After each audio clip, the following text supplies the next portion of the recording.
MSSQLtips.com webcast, Improving SQL Server Virtual Machine Storage Performance, presented by Joey D'Antoni and Jennifer Joyce.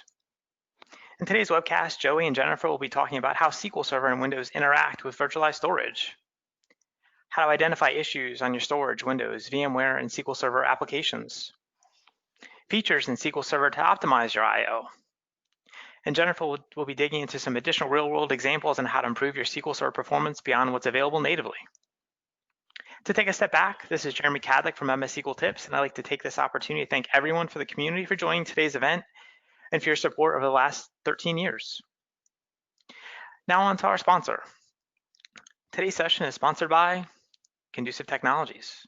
Condusiv is the world leader in throughput acceleration software for virtual and physical environments, enabling systems to process more data in less time with Velocity version 7. Condusiv has been named the first ever software vendor for the SQL Server I/O reliability certification by Microsoft. Condusiv has also been recognized by Gartner as a cool vendor, as well as by Storage Magazine. They recognize them as Storage Software Product of the Year. Gartner recommends Velocity with every virtualization initiative because of the reduction in noisy I/O, solving performance problems in virtualized environments. With 7 out of 10 customers buying Velocity for their SQL servers, today, Condusiv is offering a free, non-expiring license of the Velocity version 7 software to everyone attending today's webcast, which is a $500 value. So please check out your inbox after today's event to learn more about the product and get started improving your SQL Server performance with no reboot and no code changes. In terms of housekeeping items, please keep in mind today's session will be recorded and a follow-up email will be sent after today's webcast to continue your learning. If you have any technical difficulties or questions during the webcast, please post them in the Q&A portion of GoToMeeting controls. We'll definitely have Joey and Jennifer answer as many questions as possible during the Q&A portion of the webcast, so please stay tuned. So Joey, can you please take it away from here and help educate the community? Hi, Jeremy, thanks. Welcome, and this is going to be talking about improving SQL Server virtual machine storage performance. There are a lot of other aspects of virtual machine performance that people kind of get wrapped up in, but I'm going to kind of simplify this pretty quickly and by saying, don't over allocate your CPUs. So if your box has too many CPUs, that can have some performance impact, and don't under allocate memory on the VM itself, and don't over allocate memory on the host. So you want to make sure you have the right amount of actual memory for your SQL Server VM on the physical machine it's on, and you're not sharing that with other hosts. After that, we're going to kind of take a deep dive into storage. So we're going to cover some pretty advanced topics today. I'll introduce them gradually, but we're going to do is walk through the mechanics of how SQL Server uses storage and how that can be treated differently in a virtual machine storage environment, and all those sorts of details. So let's dive right in.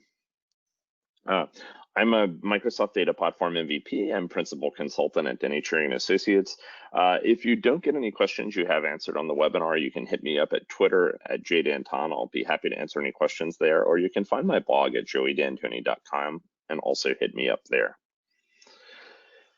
So let's talk at a high level about virtualization and what it means for computing in general.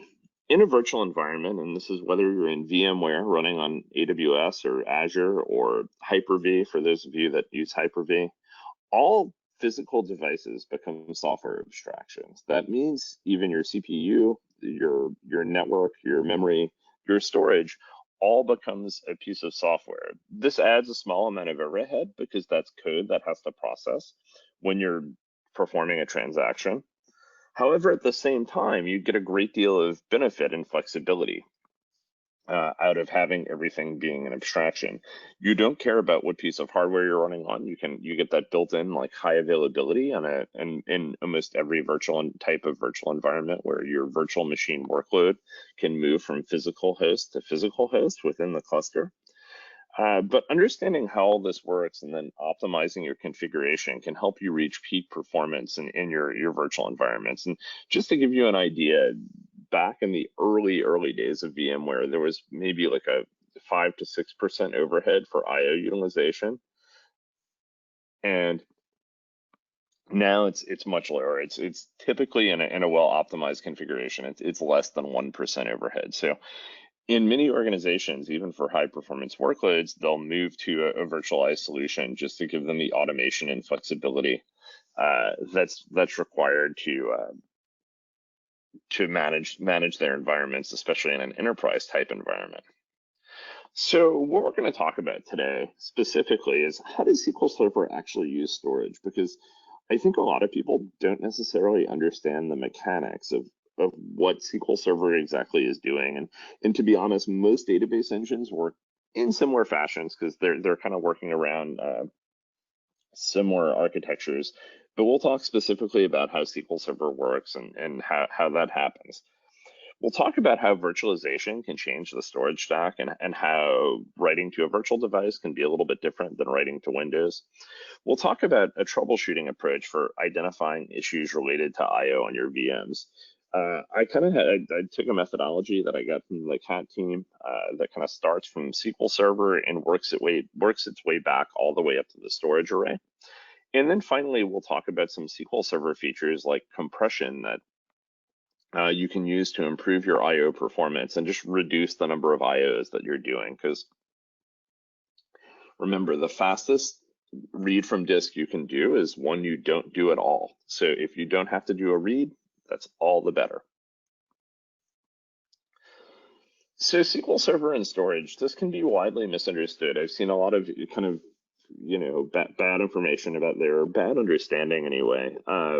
Writes in SQL Server they all take place within memory, and we'll walk through that process of what an update does here in a slide or two, and then are later cascaded to disk through a couple of processes. Some reads take place directly in memory, so when you're reading data, that can take place directly from the buffer pool, but many scans and even some seeks will require a SQL Server going to disk to retrieve the data from a physical data file. In checkpoints, which are the process of flushing changes from the transaction log to the data file, typically represent some SQL Server's heaviest I/O workload. So just to kind of step back and talk a little bit about SQL and I/O, let's remember that SQL Server stores data in 8K pages, but it nearly always reads data in 64K extents because it will get the entire extent to get a page. And frequently SQL Server will do much larger IOs than 64K as it does what's known as read ahead. And we'll talk through that in a slide or two. One thing I kind of wanted to talk about here is the way SQL Server uses memory, because I think this is kind of an important thing to understand. And this is really a high level overview of what happens when somebody runs a SQL Server query. But if we look here, we have starting, let me highlight this. You can just kind of follow my mouse arrow. Starting at the client where we have a connection for TDS, you might issue a query that's going to get processed by the command parser in the relational engine, and it's going to get sent to the optimizer to get an execution plan. What's not shown here in the storage engine is where the buffer cache is, but that's part of SQL Server's memory. And SQL Server uses memory for a few different things, one of which is that plan cache. So generating an execution plan is very expensive from a CPU perspective. So if SQL Server has already generated a plan for that query, it will reuse it. That's one area of memory. Another area of memory is, as we see down here and kind of what we're going to focus on today, the buffer pool. And this is where we store recently read or recently written to pages. And we refer to those as effectively a buffer cache. The other area that SQL Server uses memory for is sorting and matching data. So when you have sorts in a query to equal data, you do a group by or an order by, or even joins. All of those operations take place in memory. SQL Server also, and this is kind of an important I/O thing to note because it's kind of how SQL Server, I don't want to say pages because it's not exactly the right term, but it's close enough and it's analogous, I should say, as a term. SQL Server really treats tempdb as a page file. So in the event that there's not enough memory for you to do that sort or do that comparison in memory, SQL Server will then write that out to tempdb. So that's one of the reasons why tempdb is an important layer. Just before we finish talking about storage at a high level, the best performance thing you can do to your SQL Server is add more memory to it. It will never hurt it, and it will almost always help. Obviously, if you're on standard edition, you're limited to the amount of memory that's allocated or that Microsoft allows you to use per your version, which I think in 2014 and up is 128 gig and 64 below that. But if you're on Enterprise Edition and you can have all the RAM, adding more RAM will always help you, just by kind of reducing the workload on the storage subsystem. So let's walk through the mechanics of an update. Here we're going to do a simple update statement, or what we think is relatively simple, where we're saying update customer X set zip code equal to 98052. So basic update statement on a table. One of the things I want you to remember is we're going to talk about all this stuff in the context of a single database. However, in a production SQL Server, you might have multiple databases that are doing the same thing, and that can lead to more traffic and more contention across your system. But right now, we're just going to focus on what happens when we do this update. So after generating a query plan, SQL Server is going to locate the table and row in your data file with that record, and then the specific 8K page that contains the record it needs. In this case, hopefully, our execution plan would be an index seek, right? Because we should only need to update this page. It's possible that we could have to do a scan, but we're talking about, we optimize things here.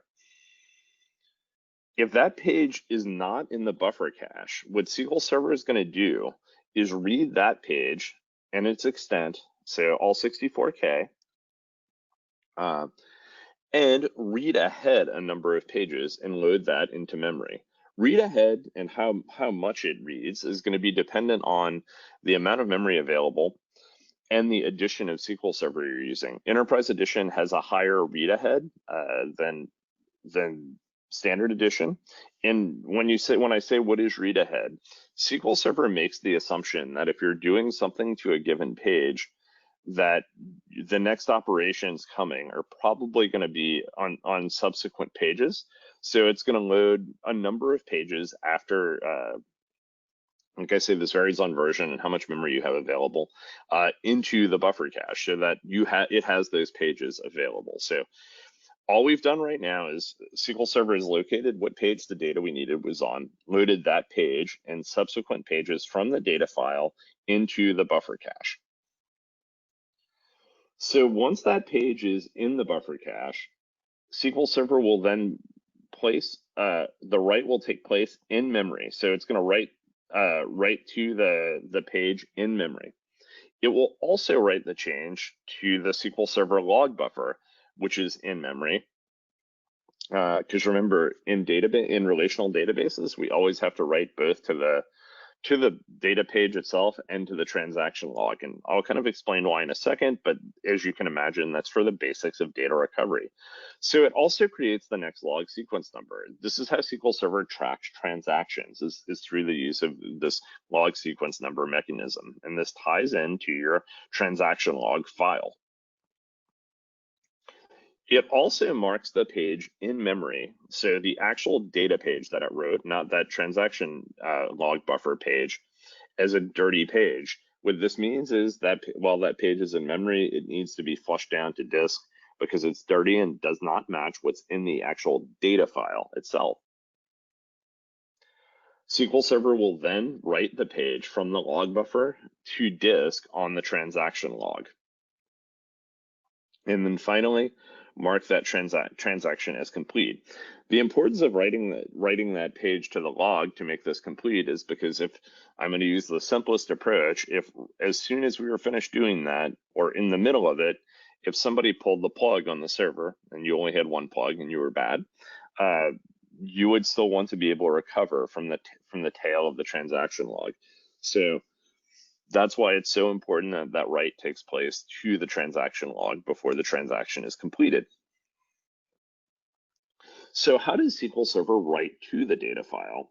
There's a couple of ways this happens, and the first is called a lazy writer. And so the lazy writer process comes along periodically. It's kind of an asynchronous, it is an asynchronous process, and writes 30 pages from SQL Server's buffer pool to disk. And as memory pressure increases, it will do this more frequently. So once again, there you can see there's this correlation between how much memory you have available and how much I/O you're doing. In the case of having less I/O, means you're going to be flushing the pool more often, or less memory. You're going to be flushing that pool more often, and you're going to be having more write I/Os that cascade down to your data file. So this is just an asynchronous process that's going to cascade those pages down from the buffer pool into your MDF and MDF and NDF files, and that's one way it happens. The other way it can happen is via the checkpoint process, and this is another kind of universality across databases. And the checkpoint's going to write all of the pages that have changed since the last checkpoint to disk in the buffer pool. So checkpoints are very I/O intensive activity. They are buffered. The writes are buffered through memory. It does have a write buffer. And when we talk about a write buffer, it's just kind of a queue to hold the writes so that you're not overwhelming the disk with I/O workload immediately. Checkpoints can be manual. It's a command, it's a T-SQL command. You can issue your own checkpoint. In fact, if you're ever trying to reduce a log file in size without truncating it, sometimes you'll want to write a checkpoint a couple of times and then back up the log file, and then you can actually shrink the log file. Or they can be indirect, and the model for this has changed in SQL Server 2012. Additionally, SQL Server tracks its I/O speed. If you've ever seen any of those 15-second warnings in your error log in SQL Server, it means your I/Os are taking a long time to complete, and that in and of itself can be problematic. So one of the things that happens here is when write latency reaches 20 milliseconds, SQL Server will reduce I/O. And if you're wondering, what's a good number for write latency? Ideally, I'd like to see that number at less than 10 milliseconds. Or even under 5. So that's, and then read probably around 15 to 20. On modern virtualization solutions, you should have no problem seeing that. If you're on a little bit older storage technology, you may see much higher numbers than that. So other common SQL Server I/O issues that we see that are problematic are heavy scan workloads, and this has gotten a little bit better with column stores. So if you're managing a data warehouse and you're on a version of SQL Server that's probably 2012 or older, well, first of all, you're almost out of support, so you should consider upgrading. But secondly, you should really consider column store indexes for your fact tables. We'll talk a little bit more about compression later. But that between its compression and the architecture of column store is far more effective for a data warehouse. So those heavy scan workloads can be very impactful. If you're on an OLTP system and you're doing a lot of scans, you should really reevaluate your indexing strategy. TempDB, on the other hand, is something that's traditionally been problematic in SQL Server for a number of reasons. The first is which there can be page contention for TempDB. One common problem is if you only have one TempDB file, SQL Server has multiple threads trying to use it. SQL Server those threads will have to wait for the other processes to complete. You can alleviate this problem by creating multiple TempDB files up to the number of processors you have available. Starting with SQL Server 2016, Microsoft has fixed that as part of the default config. However, there are some cases, especially if you're using templates in VMware or you're using an Azure template, where the template was built on a small VM and it doesn't auto fix it. So you want to make sure you have multiple tempdb files. The other thing you want to do is make sure you have tempdb on the fastest storage you have available, because just about everything tempdb does is random IO. So that can be kind of expensive, especially if you're on an older model of storage where you have spinning disk. The other issue we see kind of from a storage perspective is throughput, and this is going to strike with both backups and data warehouse workloads. Both of these types of workloads are typically doing very high levels of sequential IO. And I know I've said sequential IO and random IO a couple of times, and let's just step back and kind of review what that means. Sequential IO is, for example, if you're writing or reading from a backup file, where if we think back to the on-disk world where we have a spinning disk that looks like a record player or a CD, or if anybody is Gen Y on this call, I don't even know how to explain this to you, but you're doing a consecutive read from the same area of the disk. You're reading consecutive pages from the same part of the file. Random would mean you need a page here, a page there, and if we think about random IO on the old style spinning disk, that's very expensive because we have to stop and start the plotter, and the needle needs to move to be able to read that disk. Sequential IO and spinning disk are good. So a lot of where we are in computing is because we optimize things for those spinning disks. So in terms of sequential IO, we could get a lot of performance if we were doing exclusively sequential workloads, which is what we do in data warehousing and backups. However, we also need a lot of IO bandwidth between the host where we're issuing the query from and the disk where we're retrieving the data from.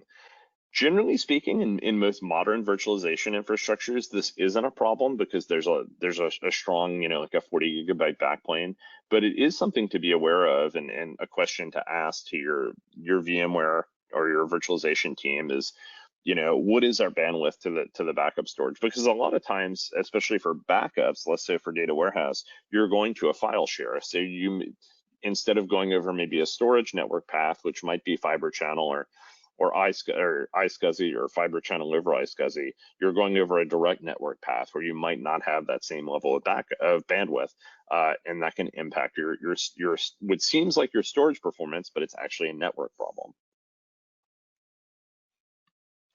So next, let's talk about virtualization and storage. And I always like to think back to kind of my history. I've been working on VMware for a long time. I'm a VMware expert, and I've done a lot of work with the company themselves.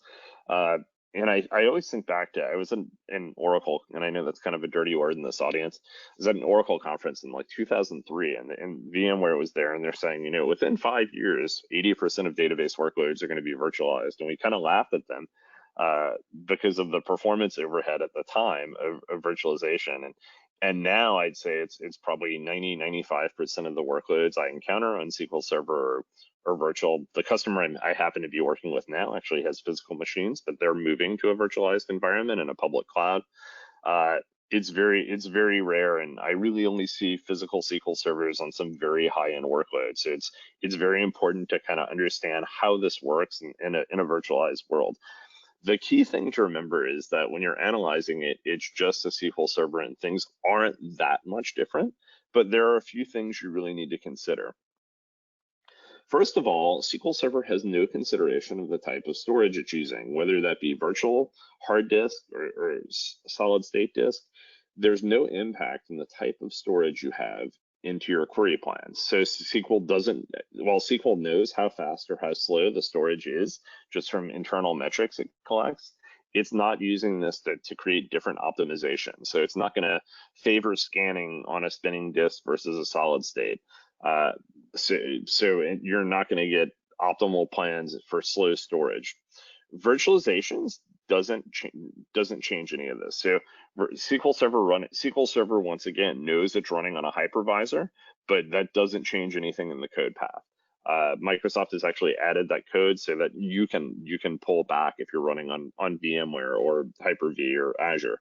But SQL Server doesn't really care about it other than the fact that it knows that it's stored in the database. your operating system, and in this case, we're going to be mainly speaking about Windows. I know SQL Server is on Linux, and there are a few minor differences, but frankly, it's not huge. It knows what type of disk controller it's using, but that doesn't change the I/O path. And when I say disk controller, we'll talk more about that on the next slide, but your disk controller is going to be from, in this case, if you're using VMware, it's going to be a virtual disk controller that's from VMware, or a virtual disk controller from Hyper-V, even though you may be passing through. I will say there are exclusions around this if you're using what's known as raw map devices, where you're using devices that are mapped back to the SAN directly. You may use, for example, an EMC power path controller, but in general, this doesn't change the way Windows is going to perform I/O, and frankly, it doesn't really change the way Linux is going to perform I/O as far as I know. So since VMware is probably the largest audience when we talk about virtualization, typically I see Hyper-V at about 5% of the workloads I see, and I'll talk a little bit more about clouds too. One of the most important things you can do is to make sure you're using paravirtual SCSI adapters. This is a configuration option when you're building your VM. There's no cost to this other than there's some CPU cost in the VM host, but these adapters are going to give you about 30% better I/O performance, and that's per VMware. So this is a type of adapter. So if you're using the normal SCSI adapters, you're going to want to switch. I think that requires a reboot, but I'm not 100% sure. You may also want to create multiple devices, multiple controllers for each disk device to increase throughput. A lot of times we'll get the question, should I put my transaction logs in a separate disk from the data files, and should I put tempdb on a different device? In general, on modern storage, that's not necessarily required, but it is something we can see where we'll hit the limits of the virtual devices. So we will get benefit from spanning those across multiple devices. And that means you have a controller maybe for your data files, a controller for tempdb, and a controller for transaction logs. Tying into that, you need to ensure that you have enough bandwidth on the infrastructure to match your virtual devices. And this simply means you have enough network connectivity from the physical server you're running on to the storage array that your data is on. If you're running in VMware and a hosting provider, which we've seen from customers, you want to make sure they document this for you and they tell you what you're running. We've had some customers where they've been running on VMware, they knew that, but they were in a hosting provider and they couldn't see the environment. That can be problematic, because then you can't adjust and you can't truly understand where your bottleneck is potentially. And moving towards all SSD is a very good solution for VMs. I know it's more expensive, but SSD arrays have gotten cheaper over time. A lot of the arrays do a lot of pretty cool performance magic. And moving in that direction is a very good solution, and it's quickly becoming more cost effective. So some other VM platforms, Hyper-V, for example, offers multiple types of storage controllers, but SCSI controllers are most commonly used. Above that, everything I said about VMware is going to apply in Hyper-V, using multiple devices, making sure you have enough bandwidth. In Azure, things work a little bit differently. So in Azure, each physical disk device has its own number of IOPS and own associated bandwidth with it.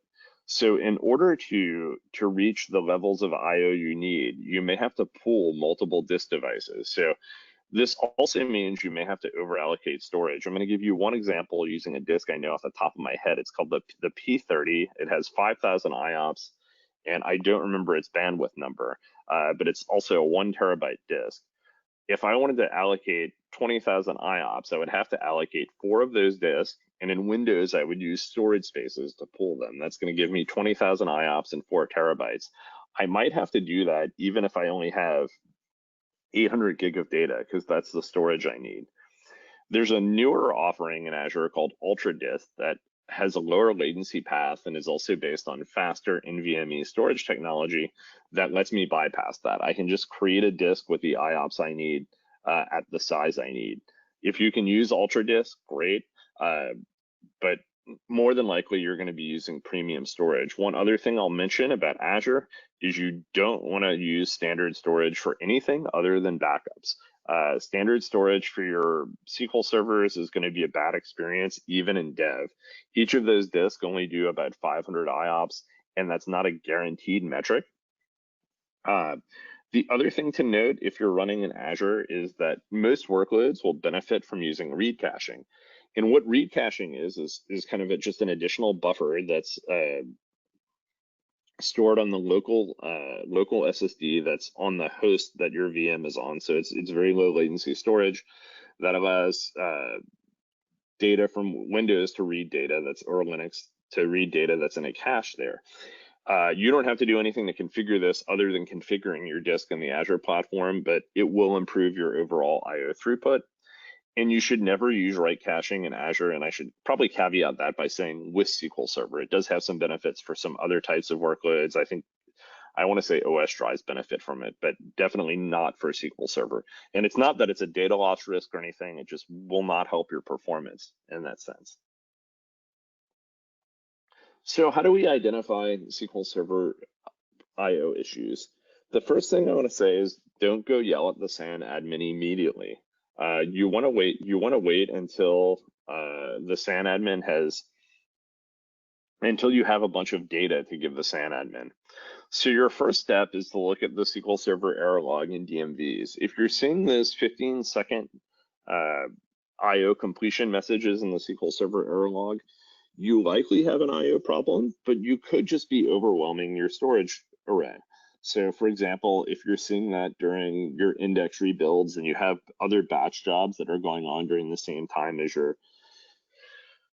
your index rebuilds, that could just be you doing too much that the array can't handle. If it's critically affecting your performance, then continue on to the next steps. The next thing I'd like to look at is the DMVs and SQL Server. So there's a sys.dm OS DMV around physical disk devices that will, or data files, I believe, that will allow you to read the average latency of the DMV of each data file. If you're not familiar with Glenn Berry, Google Glenn Berry, Berry, DMV scripts. He's got a script that will go out and tell you what your average latency is per data file and transaction log file. The other thing that those DMVs contain that can be kind of interesting and matters is read versus write percentage. So this will let you see, what percentage reads versus writes are taking place on your data files. That helps you to understand how aggressive you can be in things like index tuning and compression, which we're going to talk about later. If 90% of the activity against your data files is read, you can be pretty aggressive in how you use indexes.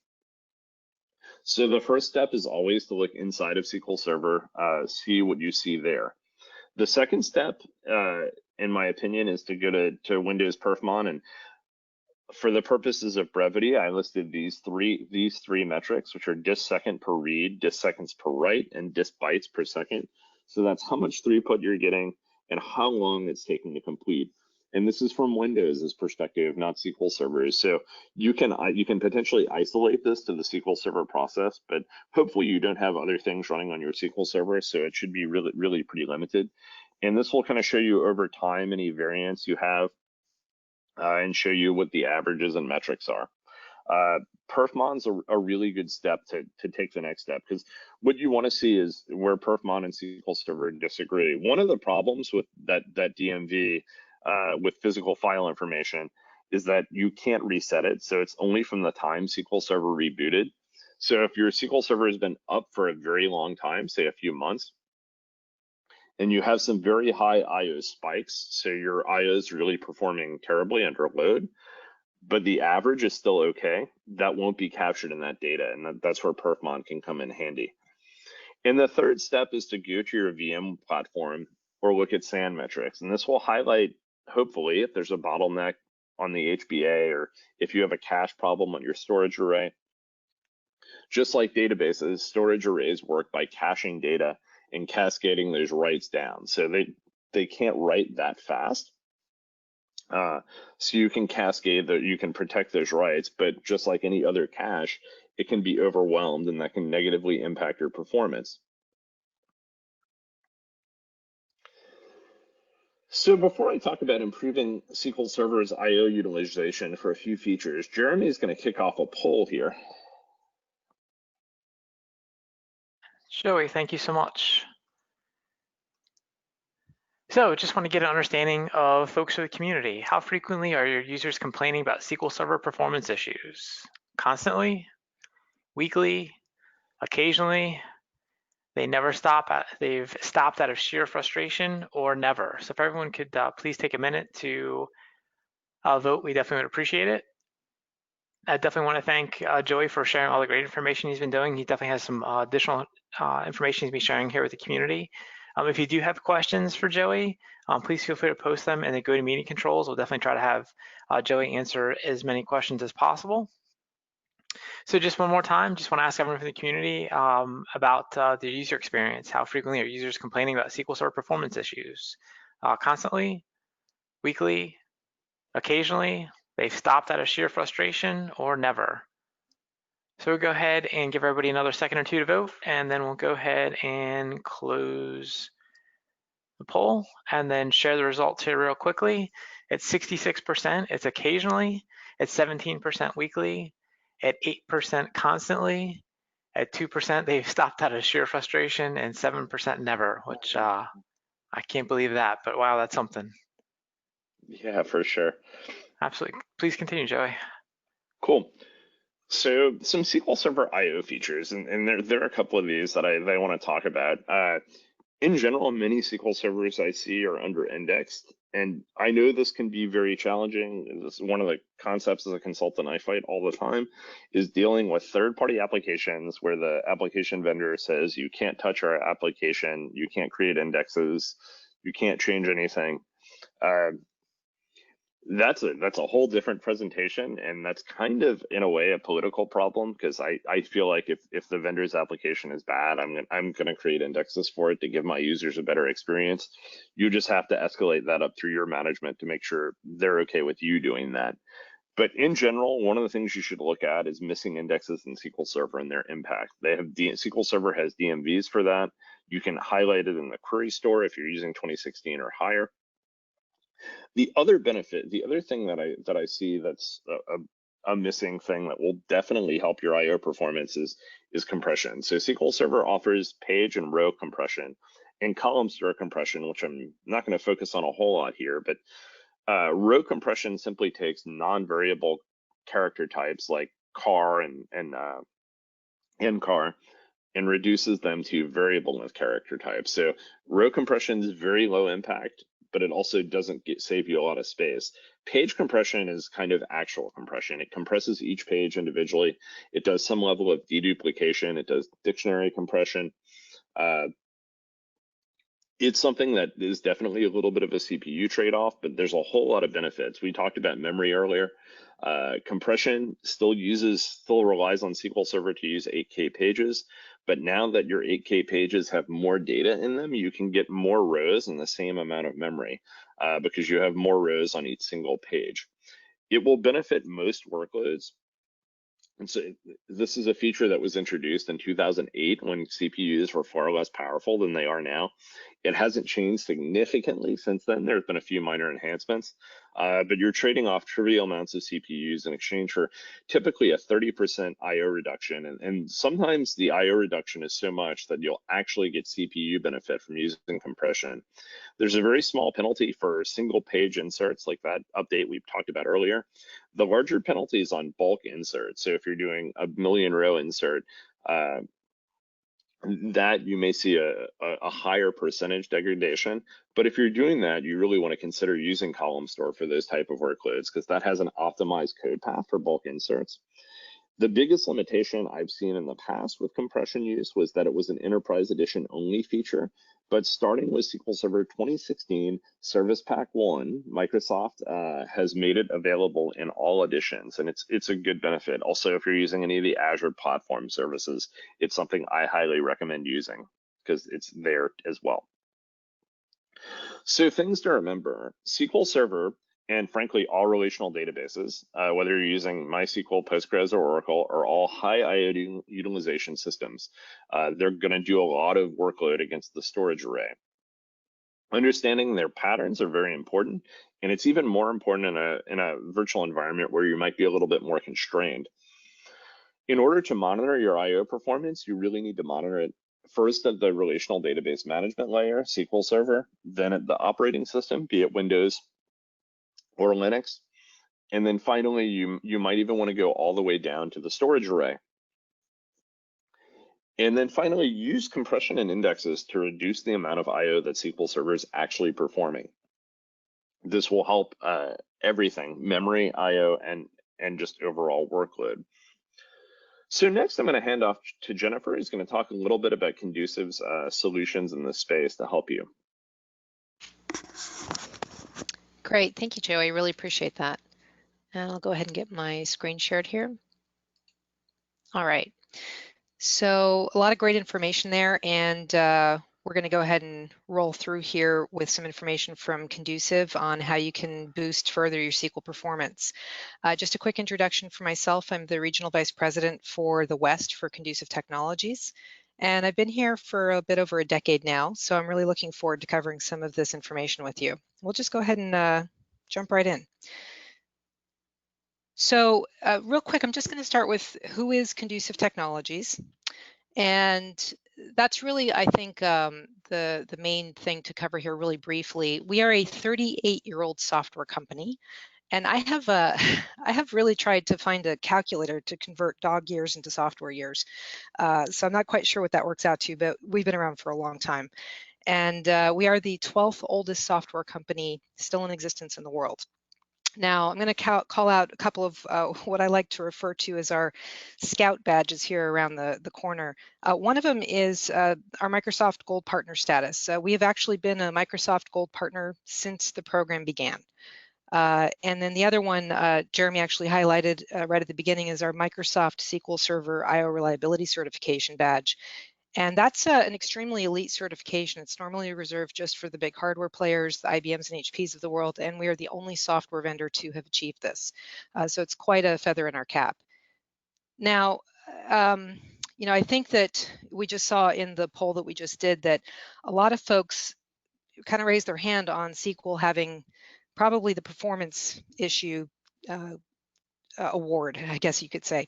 And 7 out of 10 of our new customers do come to us initially because of SQL. Once they see what it can do, they usually expand it to the rest of their data centers. And we've also been conducting a similar poll for the last 5 or 6 years. And we kind of had a little bit of a different wording on it. It was basically, out of everyone who's using SQL, how is it so bad that you're getting regular and frequent complaints? Around 28% say, yeah, this is enough of a problem that it's getting management visibility. We're getting a lot of customer complaints from this. So really in line with what we were seeing earlier from the audience here today. So how do we do this? How do we go about improving this?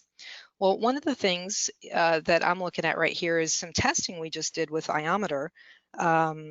With Intel's tool, and there's a number of ways that when you get velocity into your environment that you can test it with third-party tools. You can use VROPS if you've got that. You can use SolarWinds. There's a bunch of tools out there that you can use that can really give you some visibility. In this case, we used Iometer. And as you can see, what we're really focused on here is improving the data transaction throughput, data transaction speeds. And when you have velocity enabled versus disabled, it's pretty significant. Now, what I want to talk about is where the heck is all that performance getting sucked from that you're not getting that by deploying velocity, you can actually get that kind of a boost. So let's get right into the kind of under the hood a little bit about what's happening with the IO inefficiencies.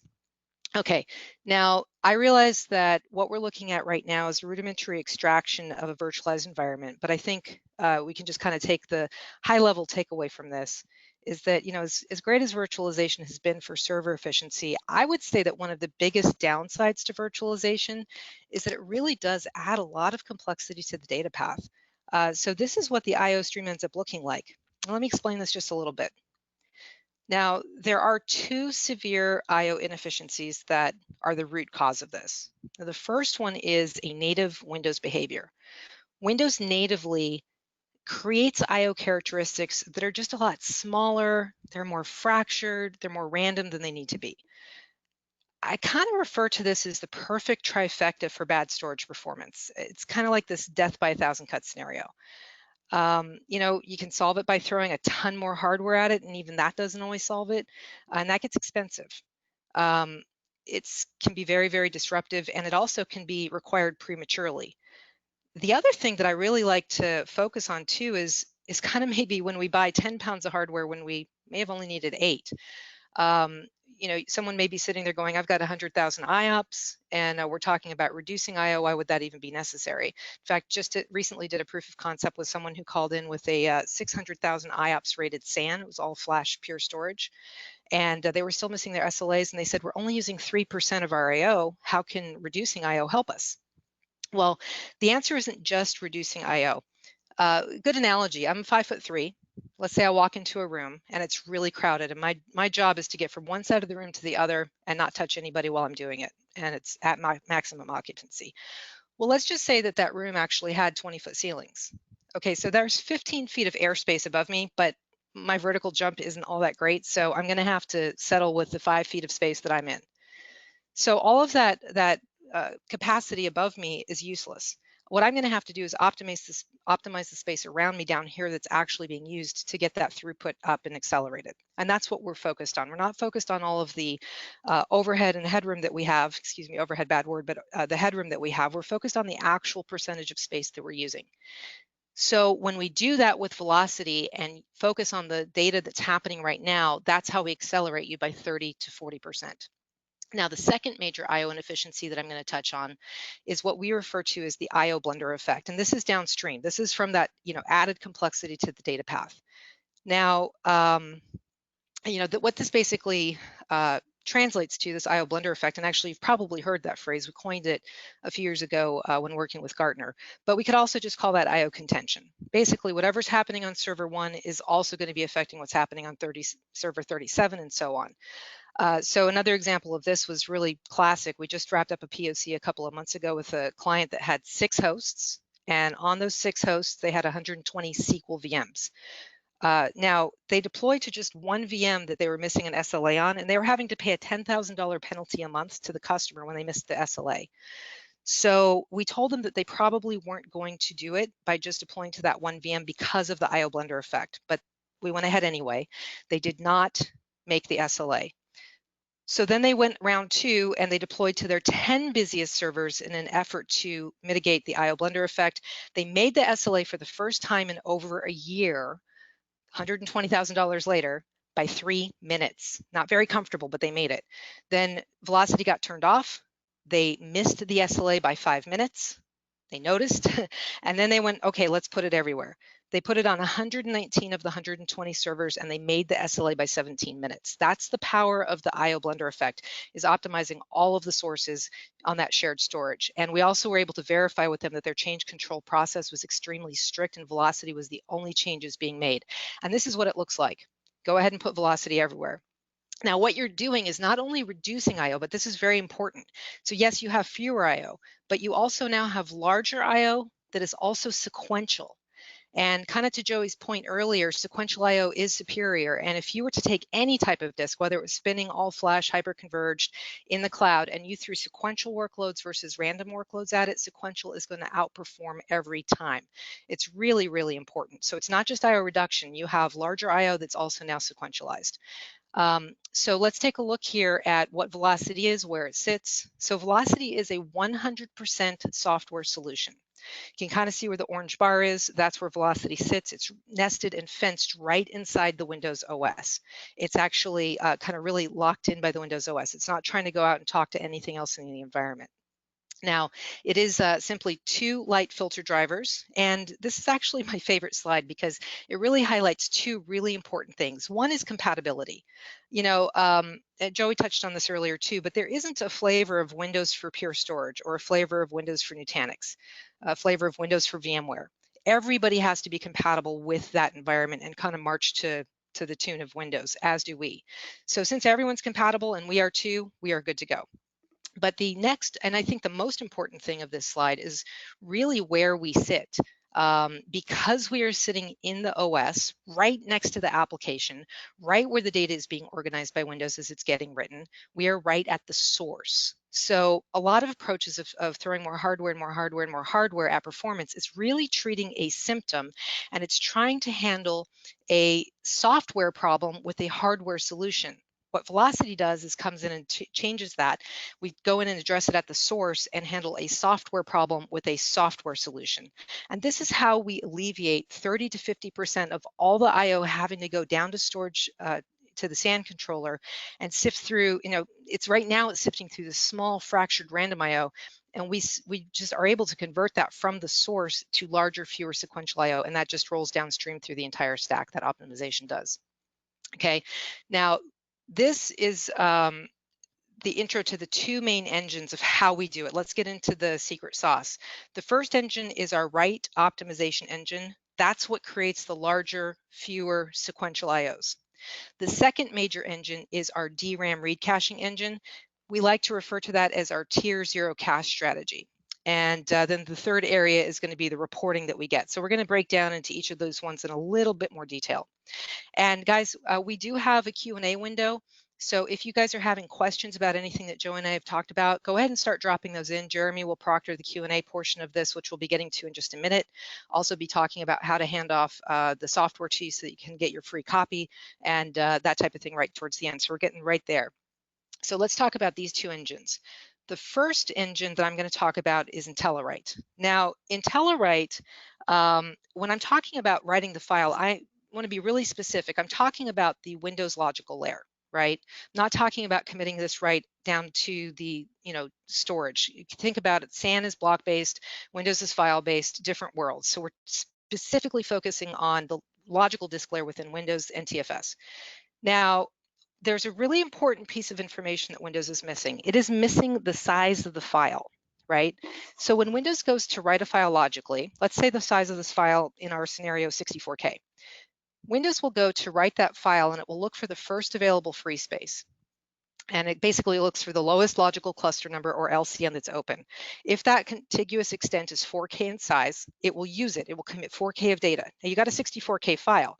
It'll tie off, split the IO, and look for the next lowest LCN that's open, start writing there, and if that contiguous extent is only 8K, it'll use it, rinse and repeat until the whole 64K is logically committed, and then it can issue that series of IOs out to be written. Well, kind of what Joey said earlier, what's the fastest IO you have to do? The one that you don't have to do at all. So what we want to do is reduce the number of IOs it takes to write that 64K. How we do that is by feeding the file size intelligence back to Windows of how big this file was in the first place. So it's going to say, hey, Windows, this is a 64K file. Now Windows can make a much more intelligent choice about how to lay that file down sequentially and in fewer and larger IOs. It's really powerful. Now, what this means when we've done this on tens of thousands of servers is that we see a reduction of 30% of all write IO on average, that we can take that to the bank. That is a very, very reliable number. So what that means is that if it was going to take 100,000 IOs to write a gig of data, and that's not too far off, on all the tests we've done, we've seen it average between 134 to 157. But if you were going to take 100,000 IOs to write a gig of data, and with the velocity installed, that reduces down to 70,000. So remove 30,000 IOs for every gig of data you have to write, and add the force multiplier to that. Consider that across all of your VMs, across all of your environment, down to storage, and that's that IO blunder effect I'm talking about. In addition, keep in mind, instead of random IO, it's now sequential. So there's less of it, and it's now sequential. That's huge. One last thing before I go on to the next engine is that if it writes clean, guess what? It reads clean. So if you wrote it with 30% fewer IOs, you now have 30% fewer read IOs, and not only are those reads now not random, they're sequential. So we're going to go on to our next engine. And before I do, I'm about to start talking about our DRAM read caching engine. I just want to mention, since I'm starting to talk about using memory, there is no memory involved in this engine. We are not buffering any of these writes. Windows is in complete control of the writes, so you're not at risk of losing any data in the event of a power outage, anything like that. Now we will transition to the next engine. Okay, IntelliMemory. This engine is our DRAM read caching, as I mentioned earlier, tier 0 caching strategy. And for me, the real genius of this engine is it is completely dynamic. So what that means is that it will let me restate it this way. We have what I call a starting line. There's a minimum amount of memory that has to be free at all times for us to cache, to even think about starting to cache. What that means is that you will never run into any memory contention. You're never going to run out of space and trick the system into thinking it needs to start paging, anything like that. So that's number one. Number two is the memory that it does use has to be free and available for us to tap into it. And if it gets called for by something else and basically our starting line shrinks, we immediately release memory back. We will actually back all the way out if we need to. The other thing that I want to mention too is that I get asked a lot, how much memory is needed for it to be effective? It does not take a lot of memory to be effective. This is not capacity intensive. We are not going to try to cache the entire database. In fact, all we're focused on is highly repetitive hot logical data blocks. If it's not repetitive, it will not be cached. It's not a last in, first out. It's not a first in, first out. So it's very, very sophisticated, and it doesn't take a lot. You can fit 20 to 30% read caching IO offload into 4 gigs maybe, and most servers already have plenty. So let's go down the home stretch here. This is what the UI looks like. It gives you great reviews on what our read caching engine is doing for you as far as the IO offload there right in the middle. You can see the total write IOs eliminated from a write optimization engine, and you get a nice view of the storage IO time saved. Velocity is a .msi file. You can deploy it through whatever normal means you would do. If you're dealing with VDI, by the way, you can just put it into the gold image. It'll replicate out just fine. Link clones, instant clones, it's fine with both. What you can do though is go into our management console, you can deploy it there as well, and then later on you can backtrack and look at the deployment. And this is really great because you can see a quick color coding since we are using memory to cache. This will show you, like the yellow and the red examples, hey, if this server is important to you and it's read biased, it has a lot of read traffic, you may want to consider adding some memory to offload and serve more of this IO from memory instead of having it go round trip all the way down to storage. Keep in mind that memory to memory data transfers and leveraging the memory to do the reads, that's going to be 12 to 15 times faster than even going down to the SAN layer, and you're being able to remove all of that IO out from the ecosystem. So we have nearly 20 published case studies. I highly recommend that you look at a couple of them. In fact, in the handouts, there's 2 of them. One of them that was, I really recommend you read is Chris's Health. They were able to keep hardware. They had a SAN that was only 18 months into its life cycle. They were not getting the performance they needed. They were literally had a $2 million PO sitting on the CIO's desk for a rip and replace forklift upgrade 18 months into a life cycle. They put Velocity on 350 VMs in their electronic health records environment, completely recovered the performance, canceled the PO, and then deployed Velocity to 2,500 VMs. So check out that case study. Real high level kind of summary of common benefits that we see from Velocity is just that faster data transfer rates and all that comes with it. It's very, very powerful solution, but we don't want you to take our word for it. We really want you to try it. We will provide you with a free proof of concept consultation, a free proof of concept, and we will also provide you with a very formal written technical results summary after the proof of concept is done. Again, the entire engagement, there is no cost to you. The way, how do you start? One place that I love is the Condusiv IO assessment tool. This tool does not require any installation on your target servers. It is using remote WMI calls to collect existing perfmon data. Some of the counters that Joey was talking about, we would recommend those 3 in addition to disk queue length and a couple of others that we can give you in the consultation. And but this tool right here, if you're going to use this instead, this will tap into 11 recommended perfmon counters, use those remote calls to get the data and give you an analysis that you can review, and then you can hop on the phone with us to review as well. When it comes to SQL, you will want to look at placing memory limits, that type of thing. And again, we can give you all the best practices when we do a consultation call. So Jeremy, I'm going to come over to you for a quick poll.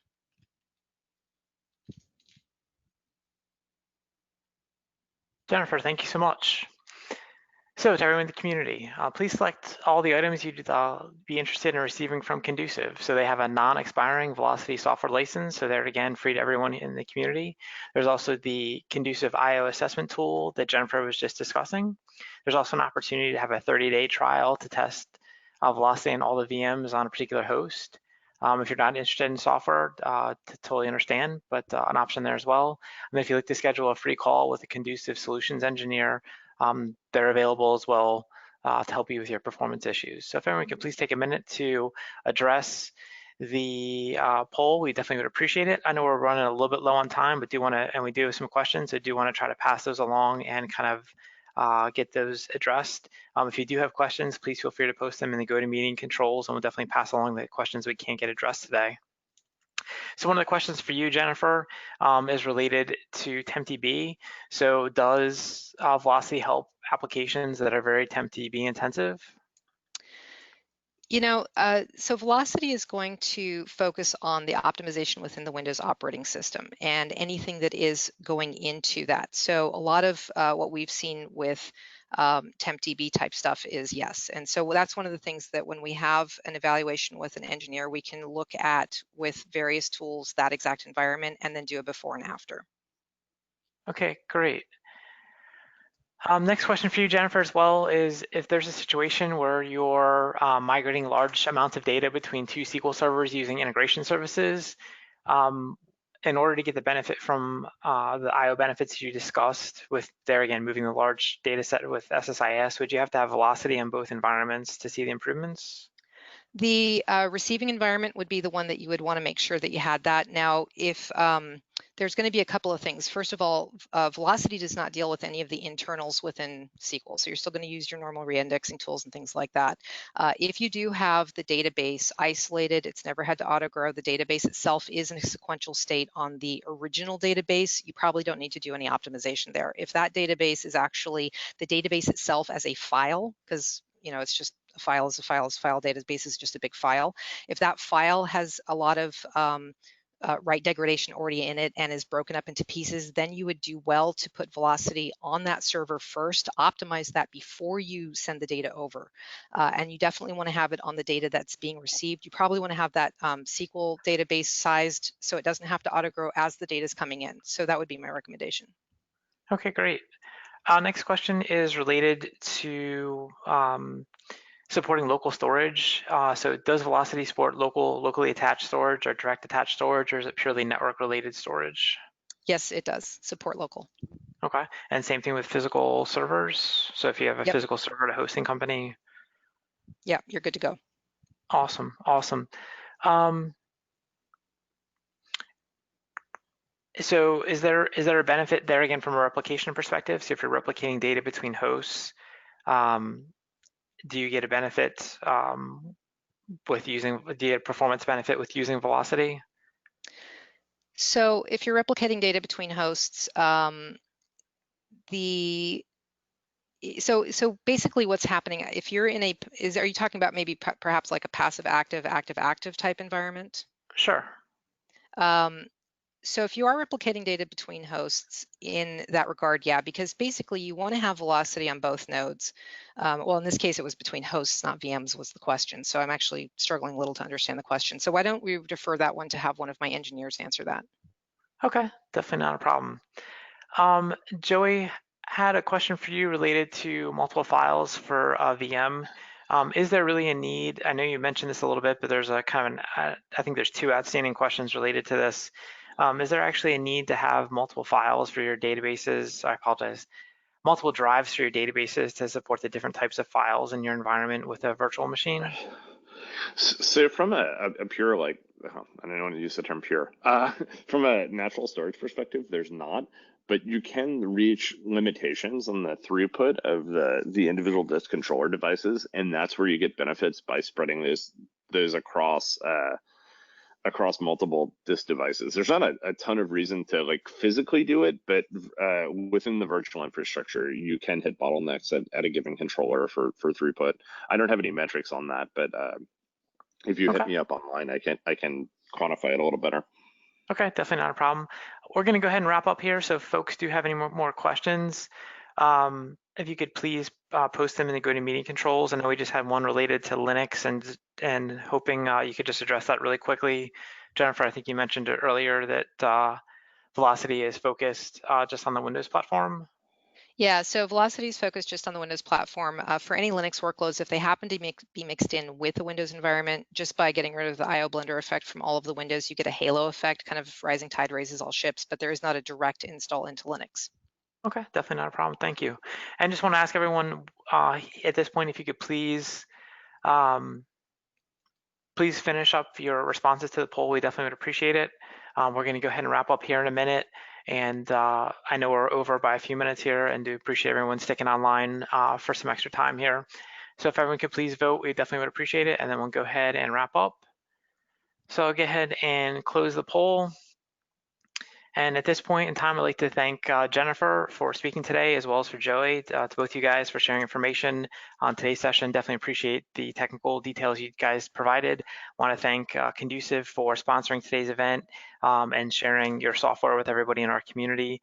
As we mentioned earlier, please be on the lookout for an email from Condusiv to get your free non-expiring license of Velocity 7 to help improve your SQL Server performance with no code changes and no reboots. So at this point, I'm going to go ahead and wrap up. I'd like to thank everyone for attending today's event. This is Jeremy Cadlick. Have a great day, and please tell a friend about MS-SQL Tips. Thank you. Thanks, Jeremy. Bye. Thanks a lot.